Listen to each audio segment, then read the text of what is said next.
The mic there, please.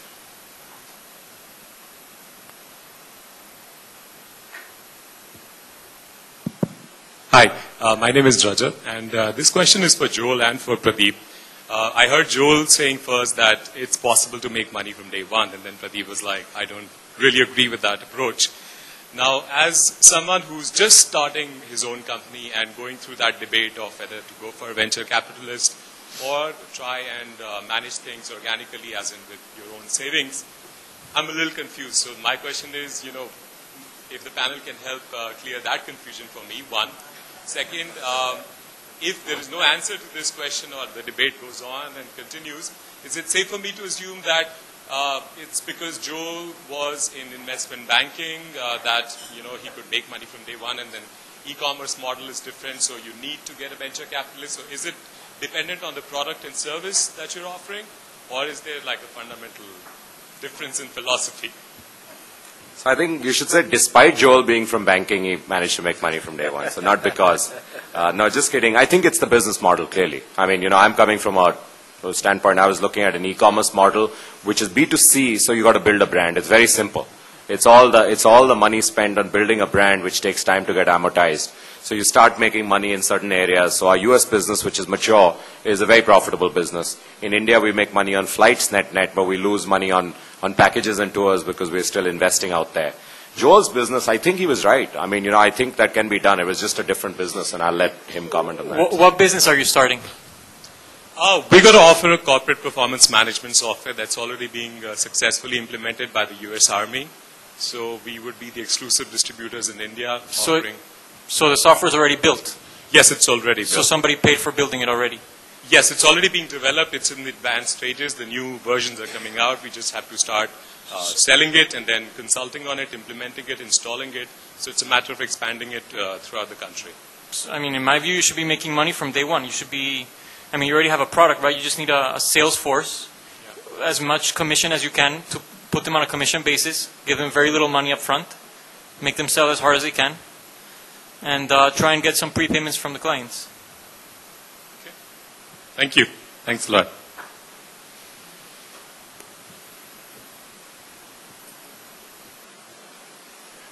As we're looking at one more question, let me again ask the panel.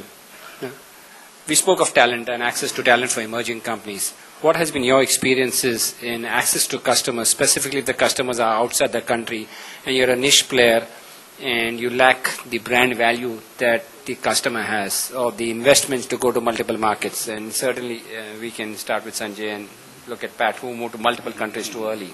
Sure. In our experience, you need to have people on the ground in the countries in which you are actually trying to sell. And that's one of the ways we've had an edge in our business over other providers, is that we have 10 lawyers in the United States that sell our services. And I think that it's much harder when you're trying to sell what you're doing from India. The American business mind looks to Americans to buy.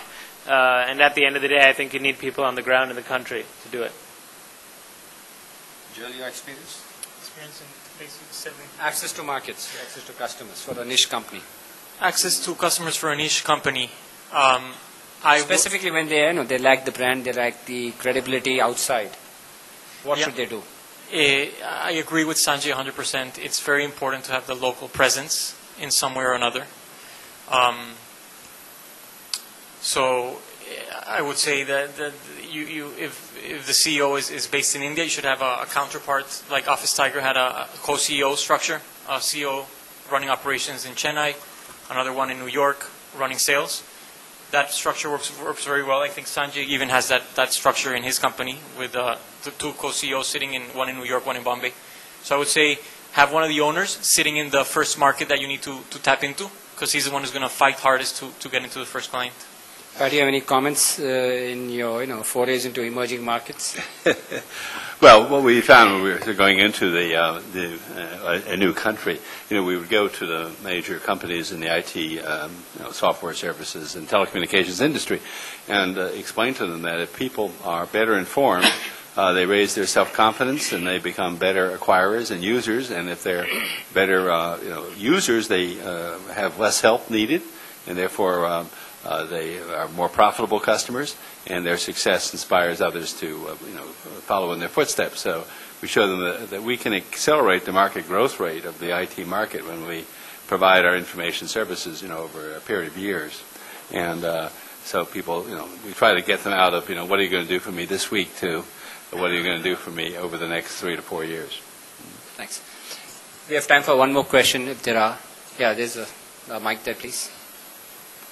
My name is Shovik. My specific question is for Sanjay, that as a niche company, specializing in legal process outsourcing, as you mentioned, as a first step, obviously access to markets through a local presence.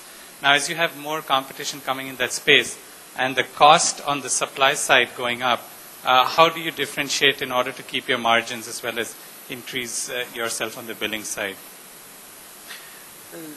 In the legal business in particular, quality of service is critical. I think that whereas in other outsourcing models, there may have been an appetite historically for at least some diminution in quality for the enormous cost benefits. In law, for any lawyer to outsource legal services and take that risk, they actually require an increased level of quality. And the only way to differentiate and to actually maintain market leadership is to keep delivering premium quality services by staffing with top quality people in both countries. I'll just add to that. I think what happens for many niche companies is that as soon as they cross a minimum mark, they think they want to be the generalist company. They want to get into other spaces, and that's where the confusion arises. That if you're a niche, you have to be better than the generalist. You have to be one step ahead and continue to investing one step ahead, and provide more value and more capability and more differentiation on a continual basis. The minute you then try to say, I will also play in this market, this vertical, this segment, then you have a chance of diluting your differentiation. It's 5:30, and I just want to take the last 2 minutes to summarize. We had an interesting session where we started off by saying, if you look at from Indian standpoint, there are 3,000 plus companies which are categorized today as the emerging companies with revenues of less than 100 million, all of them looking at growing to $1 billion, and you have over 1,000 plus companies with revenues of less than 10 million who want to become the next 100 million. There are opportunities, there are challenges, and certainly from what we heard from Pat's experience, right much ahead of the curve, that he spent time of how he went to the market, how he went to South America, and how the design of the boat to take the paper business plan further was also very important in the entire plan. And I guess end of the session, I think we have some learnings that we can learn certainly from Joel. If you're a niche, you're small, focus on profitability upfront. If Sanjay look at the quality of the work that they do, and from Pat, the key element is offer the upside rewards, share the equity with the employees, and from Deep, you have to invest ahead to build your brand before you can go into scale specifically for a consumer-based market. Thank you very much.